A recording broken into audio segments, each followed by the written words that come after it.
வேலூரில் அரசு பேருந்தில் படியில் தொங்கிய பள்ளி மாணவர்கள் அறிவுரைகளை மதிக்காமல் ஆபத்தான முறையில் பயணம் செய்வது அதிருப்தியை ஏற்படுத்தியுள்ளது. ஆபத்தான முறையில் பயணம் செய்ததை வாகன ஓட்டி வீடியோ எடுத்த நிலையில் அதனை சமூக வலைதளங்களில் பதிவிட்டு பிரபலப்படுத்துமாறு மாணவர்கள் அலட்சியமாக பதிலளித்தனர்.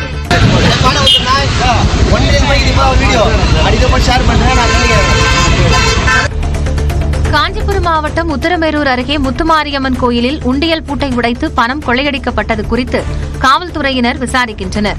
காவனிப்பாக்கம் கிராமத்தில் மேட்டுக்காலனியில் ஏரிக்கரையில் உள்ள கோயிலின் பூட்டு உடைக்கப்பட்டிருப்பதை பார்த்த மக்கள் காவல்துறைக்கு தகவல் தெரிவித்தனர். அவர்கள் வந்து பார்த்தபோது உண்டியலில் சுமார் 3000 ரூபாய் காணிக்கை திருடப்பட்டது தெரியவந்தது.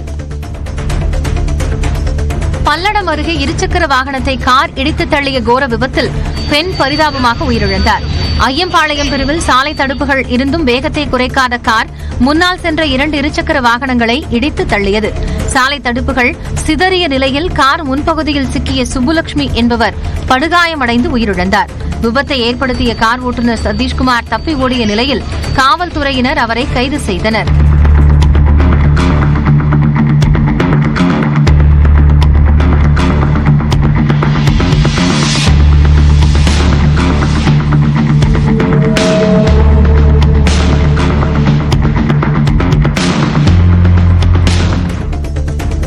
நெல்லையில் மின்சாரம் தாக்கி தந்தை உயிரிழந்த நிலையில் 12ஆம் வகுப்பு தேர்வெழுத சென்றிருந்த மாணவி வீடு திரும்பியதும் தந்தையின் இறப்புச் செய்தியை கேட்டு அதிர்ச்சியடைந்தார். உயிரிழந்த வேலாயுதத்தை காப்பாற்ற சென்ற ரவி என்பவரும் மின்சாரம் பாய்ந்து உயிரிழந்தார். வேலாயுதத்திற்கு 3 மகன்கள் உள்ள நிலையில் தங்கள் குடும்பத்தை காப்பாற்ற அரசு உதவி செய்ய வேண்டும் என்று தேர்வெழுதிய மாணவி கண்ணீர் மல்க கோரிக்கை விடுத்துள்ளார். வேலூர் மாவட்டம் குடியாத்தம் அருகே பட்டா மாறுதலுக்காக 10,000 ரூபாய் லஞ்சம் பெற்ற கிராம நிர்வாக அலுவலரை லஞ்ச ஒழிப்புத்துறையினர் கைது செய்தனர். வேப்பூரைச் சேர்ந்த நிசாமுதீன் என்பவர் தனது தாயின் பெயரில் இருந்த வீட்டை தனது பெயருக்கு மாற்ற கிராம நிர்வாக அலுவலர் கோபியை அணுகியுள்ளார். இதற்காக கோபி 10,000 ரூபாய் லஞ்சம் கேட்டதைத் தொடர்ந்து நிசாமுதீன் லஞ்ச ஒழிப்புத்துறையில் புகார் அளித்தார். இதையடுத்து ரசாயனம் தடவிய ரூபாய் நோட்டுகளை கொடுத்த லஞ்ச ஒழிப்புத்துறை அதிகாரிகள் கோபியை கைது செய்தனர். சிதம்பரம் ரயில் நிலையத்தில் ரயில்வே காவல்துறையினர் சார்பில் மகளிர் பாதுகாப்பு விழிப்புணர்வு நிகழ்ச்சி நடத்தப்பட்டது. தினசரி பயணம் செய்யும் பெண்களின் வாட்ஸ்அப் எண்களை ஒருங்கிணைத்து அதன் மூலம் ஒரு குழுவை ஏற்படுத்தி அதில் பெண் காவலர்களையும் இடம்பெற செய்துள்ளனர். பெண் பயணிகள் ரயில் பயணத்தின் போது தங்களுக்கு ஏதேனும் பிரச்சனை ஏற்பட்டால் வாட்ஸ்அப் குழுவில் தெரிவித்து உதவி பெறுமாறு அறிவுறுத்தப்பட்டது. இலங்கை கடற்படையால் கைது செய்யப்பட்ட ராமேஸ்வரம் மீனவர்களுக்கு ஏப்ரல் 1ஆம் தேதி வரை நீதிமன்ற காவல் விதித்து இலங்கை நீதிமன்றம் உத்தரவிட்டது. தங்கச்சி மடத்தைச் சேர்ந்த கென்னடி என்பவரின் படகில் சங்கர், அர்ஜுனன், முருகேசன் ஆகியோர் கடலுக்கு மீன்பிடிக்க சென்ற நிலையில் எல்லை தாண்டியதாக இலங்கை கடற்படை கைது செய்து யாழ்ப்பாணம் மீன்வளத்துறை அதிகாரிகளிடம் ஒப்படைத்தனர். 3 பேரும் ஊர்காவல் படை நீதிமன்றத்தில் ஆஜர்படுத்தப்பட்டு யாழ்ப்பாண சிறையில் அடைக்கப்பட்டனர்.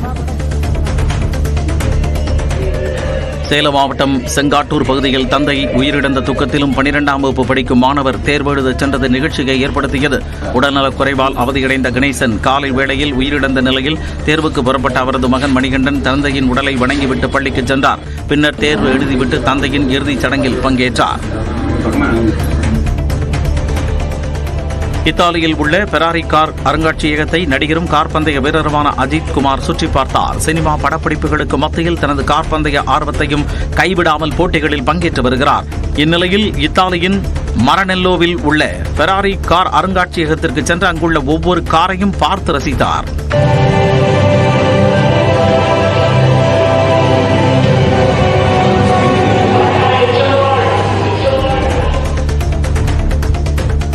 சீனாவில் மதுபோதையில் 2 வாடிக்கையாளர்கள் செய்த விஷமச் செயலால் சுமார் 4000 வாடிக்கையாளர்களுக்கு ஹோட்டல் நிர்வாகம் பணத்தை திருப்பித் தந்துள்ளது. சுமார் 1600 கிளைகளுடன் புகழ்பெற்ற ஹோட்டல் ஹெடிலாவ் இயங்கி வருகிறது. அதன் ஷாங்காய் கிளைக்கு வந்த 2 வாடிக்கையாளர்கள் மதுபோதையில் உணவு மேசையின் மீது ஏறி சிறுநீர் கழித்த வீடியோ வெளியாகி அதிர்வலையை ஏற்படுத்தியது.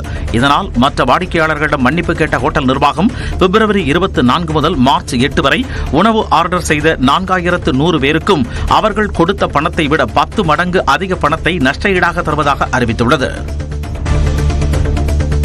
மதுரை கீழக்கரை கிராமத்தில் ஜல்லிக்கட்டு போட்டியில் உயிரிழந்த மாடுபிடி வீரரின் குடும்பத்திற்கு முதலமைச்சர் மு.க. ஸ்டாலின் நிதியுதவி அறிவித்துள்ளார். இது தொடர்பான அறிவிப்பில் கலைஞர் நூற்றாண்டு ஏறு தழுவுதல் அரங்கத்தில் கடந்த 16ஆம் தேதி நடைபெற்ற ஜல்லிக்கட்டு போட்டியில் மகேஷ் பாண்டி என்பவர் மாடு முட்டியதில் பலத்த காயமடைந்து உயிரிழந்த செய்தியை கேட்டு மிகுந்த வருத்தமும் வேதனையும் அடைந்ததாக முதலமைச்சர் தெரிவித்துள்ளார்.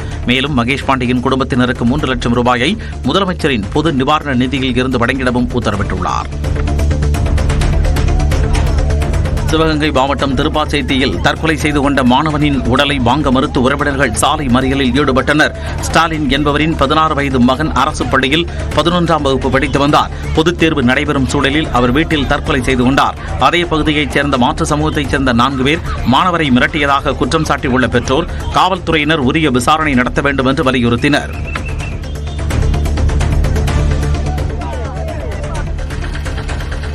செங்கல்பட்டு மாவட்டம் கூவத்தூர் அருகே பணிமனைக்கு கொண்டு செல்லும் வழியில் அரசு பேருந்து தீப்பற்றி எரிந்ததால் பரபரப்பு ஏற்பட்டது. கடப்பாக்கம் அருகே நல்லூரில் பேருந்து விபத்துக்குள்ளான நிலையில் பயணிகள் மாற்று பேருந்தில் அனுப்பி வைக்கப்பட்டனர். என்ஜின் பழுதான பேருந்தை தொடர்ந்து இயக்கிச் சென்றதால் தீப்பிடித்ததாக கூறப்படுகிறது. தீயணைப்புத் துறையினர் விரைந்து தீயை முழுமையாக அணைத்தனர்.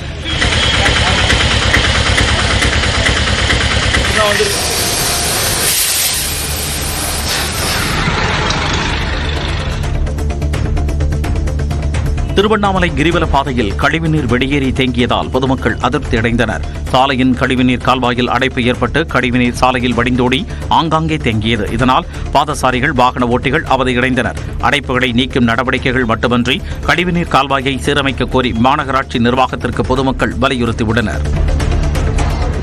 தருமபுரி மாவட்டம் அரூரை அடுத்த தீர்த்தமலை தீர்த்தகிரீஸ்வரர் மாசிமக தேர் திருவிழா வெகு விமர்சையாக நடைபெற்றது.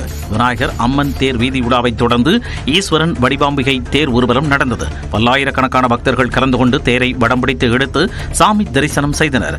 தேரின் மீது உப்பு, மிளகு, பொறி உள்ளிட்டவைகளை வீசி நேர்த்திக்கடன் செலுத்தினர்.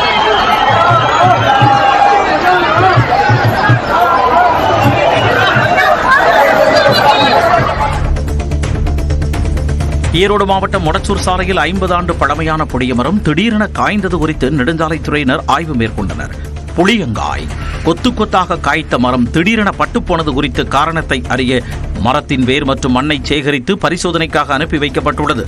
அருகே வணிக வளாகம் கட்டப்படும் நிலையில் சிலர் திட்டமிட்டு விஷமருந்து தெளித்ததாக குற்றச்சாட்டு எழுந்துள்ளது. தமிழ்நாடு விளையாட்டு மேம்பாட்டு ஆணையத்தின் சார்பில் புதுக்கோட்டை மாவட்டத்தில் பள்ளி, கல்லூரி மாணவிகளுக்கு விளையாட்டுப் போட்டிகள் நடத்தப்பட்டன. வாலிபால், ஓட்டப்பந்தயம், சிலம்பம், கபடி உள்ளிட்ட போட்டிகளில் வயது வாரியாக மாணவிகள் பங்கேற்று உற்சாகமாக விளையாடி திறமைகளை வெளிப்படுத்தினர்.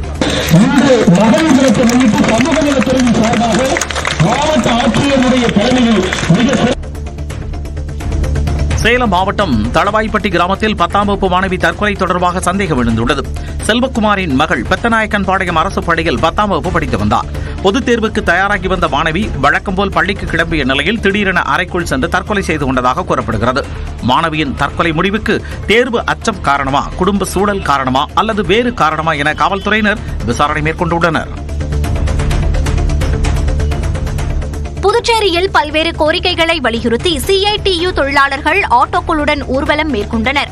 ஆட்டோ கட்டணத்தில் பொதுமக்களுக்கும் ஓட்டுநர்களுக்கும் இடையே உள்ள முரண்பாடுகளை களைய செயலி அமைத்தல், ஓலா, ஊபர் செயலிகளை தடை செய்தல், அமைப்பு சாரா நல வாரியத்தை செயல்படுத்த 10 கோடி நிதி உள்ளிட்ட கோரிக்கைகள் வலியுறுத்தப்பட்டன. காமராஜர் சிலை அருகே தொழிலாளர்களின் ஊர்வலம் தொடங்கிய நிலையில் பாதுகாப்புக்காக போலீசாரும் குவிக்கப்பட்டிருந்தனர். உச்சநீதிமன்ற உத்தரவை அடுத்து தூத்துக்குடி மாவட்ட ஆட்சித்தலைவர் அலுவலகத்தில் அங்கீகரிக்கப்பட்ட அரசியல் கட்சி பிரதிநிதிகளுடன் மாவட்ட தேர்தல் அதிகாரியும் ஆட்சியருமான இளம் பகவத் ஆலோசனை மேற்கொண்டார்.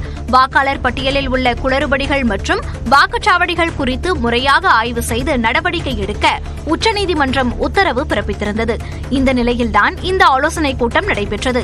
மேலும் கிடங்கில் வைக்கப்பட்டுள்ள வாக்குப்பதிவு இயந்திரங்களை அனைத்து அரசியல் கட்சி பிரமுகர்களும் மாவட்ட ஆட்சித் தலைவர் முன்னிலையில் பார்வையிட்டனர். நெல்லையை சேர்ந்த பிரபல எழுத்தாளரும் தமிழ்நாடு முற்போக்கு எழுத்தாளர் கலைஞர்கள் சங்க நிர்வாகியுமான நாரம்பூ நாதனின் இறுதி அஞ்சலியில் அரசு அதிகாரிகள், எழுத்தாளர்கள், இலக்கியவாதிகள் கலந்து கொண்டு அஞ்சலி செலுத்தினர். கடந்த 16ஆம் தேதி நாரம்பூ நாதன் உடல்நலக்குறைவு காரணமாக உயிரிழந்த நிலையில் பாளையங்கோட்டையில் உள்ள அவரது இல்லத்தில் இறுதி நிகழ்வு நடைபெற்றது. இதில் நெல்லை மாவட்ட ஆட்சியர் சுகுமார், முன்னாள் ஆட்சியர் கார்த்திகேயன், நெல்லை சரக டிஐஜி ராமலிங்கம் உள்ளிட்ட பலர் கலந்து கொண்டு அஞ்சலி செலுத்தினர். ஏமனில் அமெரிக்காவின் வான்வழி தாக்குதலை தொடர்ந்து பல்லாயிரக்கணக்கான மக்கள் ஒன்று திரண்டு தங்கள் நாட்டிற்கு ஆதரவாக போராட்டத்தில் ஈடுபட்டனர். புது கிளர்ச்சியாளர்களும் பொதுமக்களும் பிரம்மாண்ட போராட்டத்தில் ஈடுபட்டனர். கைகளில் துப்பாக்கி ஏந்தி அமெரிக்கா மற்றும் இஸ்ரேலுக்கு எதிராக கோஷங்கள் எழுப்பினர். சாடா, தாமர், ஹோடைடா, அம்ரானிலும் இதுபோன்ற பேரணிகள் நடத்தப்பட்டன.